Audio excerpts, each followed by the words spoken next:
आज आप लोग को कुछ इंग्लिश में पढ़ाने जा रहा हूँ। जिन बच्चों को कुछ भी नहीं आता है, यानी कुछ भी नहीं आता है, टेंस के बारे में मालूम ही नहीं है, ग्रामर के बारे में मालूम ही नहीं है, उन बच्चों के लिए यह क्लास बहुत जरूरी है। आपको इस तरीके से बताया जाएगा कि आप लोग का कॉन्फिडेंस पावर बढ़ेगा। इंग्लिश में जो बच्चे इंग्लिश को देखकर डरते हैं, उन बच्चों के लिए इंग्लिश का ये चैप्टर, ये क्लास बहुत जरूरी है। और ध्यान से इस वीडियो को देखें और जहां दिक्कत हो आप कमेंट करें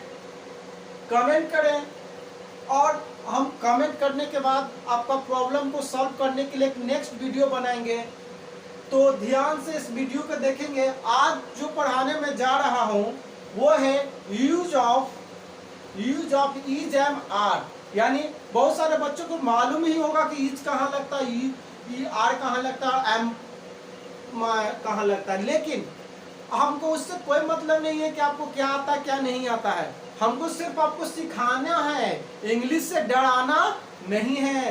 कोई इंग्लिश में भोजा नहीं है, एकदम इजी वे में जिस तरह से हम लोग हिंदी बोलते हैं उसी तरह से आप लोग इंग्लिश बोल सकते हैं। ये मेरा विश्वास है कि आप लोग इंग्लिश बोलिएगा।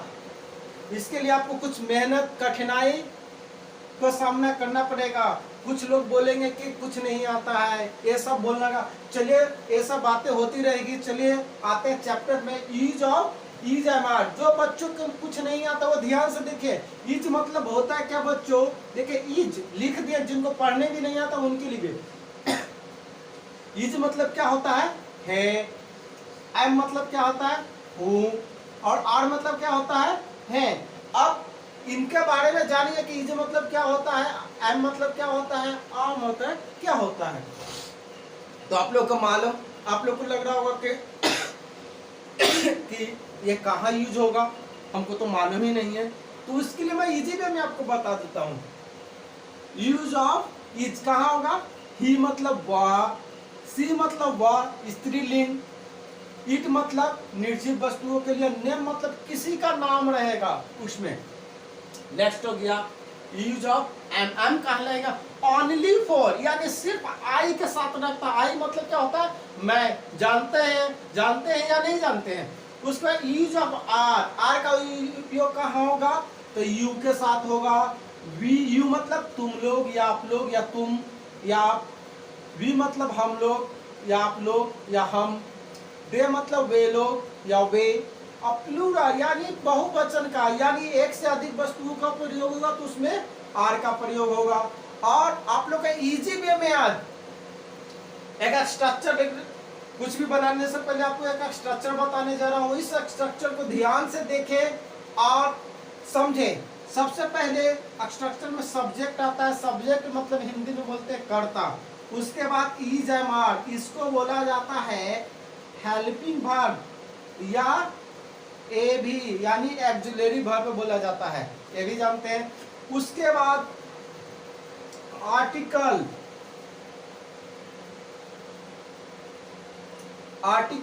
आर्टिकल जानते हैं, नाउन के पहले आता है। आर्टिकल कहाँ होता है, जहां नाउन आएगा, नाउन मतलब किसी का नाम, जहां नाउन आएगा उसके पहले आर्टिकल आता है। आर्टिकल के मतलब जानेंगे, ए एंड दी, इसे हिंदी में अनुच्छेद भी बोला जाता है या लेख भी बोला जाता है, यानी इसका बहुत सारे नाम है। लेकिन यहाँ आर्टिकल का कुछ और है। ये है एडजेक्टिव का रूप है, एडजेक्टिव का छोटा रूप है, short of the adjective, adjective का छोटा रूप है। चलिए इसके बारे में आगे पढ़ेंगे।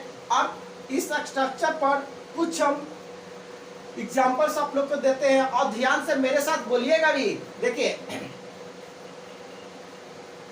वह नेता है, वह नेता है। हम लोग जानते हैं क्या बोला, वह नेता। वह का जानते हैं ना बच्चे लोग, ही, वह का क्या होता है, ही। और ही के साथ क्या लगाने के लिए आप लोग को बोले हैं, इज।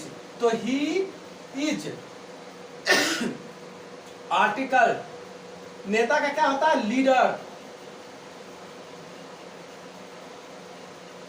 आप लोग को पहले ही बताए थे, जहां पर जहां पर नाउन आएगा उसके पहले आर्टिकल यानी ए एन का प्रयोग होगा, इसीलिए नाउन है तो हमको ए का प्रयोग कर दिए हैं, कोई प्रॉब्लम नहीं होगा। उसके बाद नेक्स्ट देखते हैं, तुम किसान हो, तुम किसान हो तो क्या हो जाएगा, यू, यू के साथ क्या लगेगा, are, you are a farmer, you are a farmer, तुम किसान हो, जान गए होंगे कि तुम किसान हो। उसके बाद मैं एक शिक्षक हूं, मैं एक शिक्षक हूं तो क्या लिखेंगे, आई, आई के साथ क्या बताए थे, एम, तो आई एम अ टीचर। तो इससे ये अफर्मेटिव सेंटेंस हो गया। अफर्मेटिव सेंटेंस का मतलब होता है सकारात्मक, अफर्मेटिव सेंटेंस का मतलब होता है सकारात्मक। हिंदी में इसको क्या बोलते हैं, सकारात्मक, अफर्मेटिव। उसके बाद नेगेटिव आता है, उसके बाद इंट्रोगेटिव आता है, उसके बाद नेगेटिव प्लस इंट्रोगेटिव सेंटेंस आता है। 4 तरह के सेंटेंस बनेगा। जैसे ये तो इतना आज समझ गए होंगे, आज सिर्फ ओनली फॉर अफर्मेटिव सेंटेंस बनाने के लिए सिखाया जाएगा। उसके बाद नेगेटिव बताएंगे, फिर इंट्रोगेटिव बताएंगे। नेक्स्ट जैसे जैसे आप सीरी बाय सीरी आपको वीडियो को बनाते जाएंगे और आप लोग को सिखाते जाएंगे। हमको ऐसा लग रहा होगा कि आप लोग ये सेंटेंस देखकर इज एम का प्रयोग कहाँ होता है, नाउन के साथ, ये सीख गए होंगे।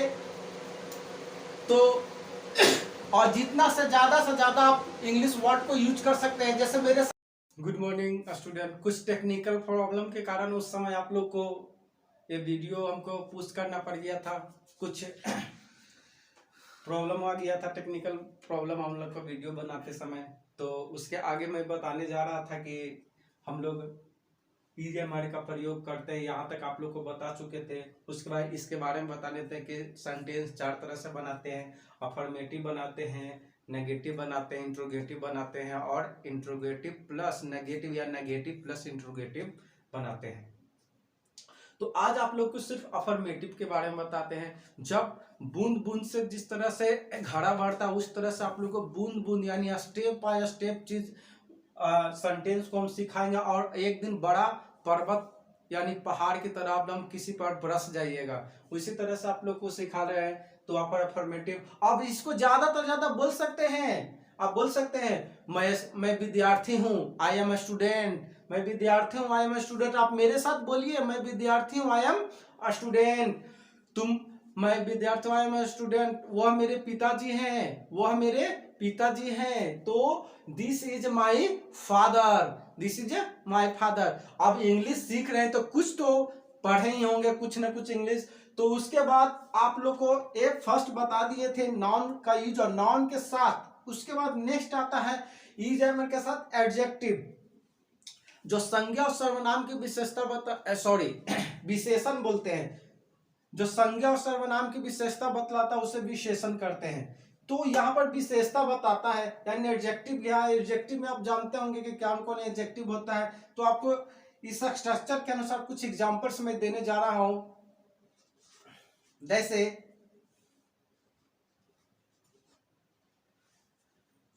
राम धनी है, राम धनी है, तो यहां पर बोला जा रहा है कि राम कैसा है, तो धनी है यानी विशेषता बतला रहा है। तो यहां पर क्या लिखेंगे, राम इज रिच। ये एडजेक्टिव हो गया, ये क्या हो गया, एडजेक्टिव हो गया, जान गए। तो उसी तरह से हो गया हम लोग गरीब हैं, हम लोग गरीब हैं, तो क्या लिखेंगे, वी आर पुअर। एडजेक्टिव का यूज हो रहा है। इसी तरह से राम धनी नहीं है, राम इज नॉट रिच। क्या राम धनी है, इज राम रिच। इसी तरह से बहुत सारे सेंटेंस बनते जाएंगे, लेकिन आपको धीरे धीरे हमको सिखाना है, इसलिए आज भर के लिए आपको इतना ही है। और नेक्स्ट वीडियो में आप लोग को सिखाते जाएंगे कुछ और, इसका नेगेटिव, इंट्रोगेटिव और निगेटिव प्लस इंट्रोगेटिव। आपको तीनों तरीके का आप लोग का सेंटेंस बनाने के लिए नेक्स्ट वीडियो में सिखाते जाएंगे। और अच्छा लगे वीडियो तो इसको लाइक और सब्सक्राइब और बेल आइकन दबाना ना भूले, क्योंकि वो दबाएंगेगा तो जब मैं वीडियो अपलोड करूंगा तो आपको पास नोटिफिकेशन चल जाएगा और इसके आगे के क्लास के बारे में पढ़ाई कर सकते हैं। Thank you.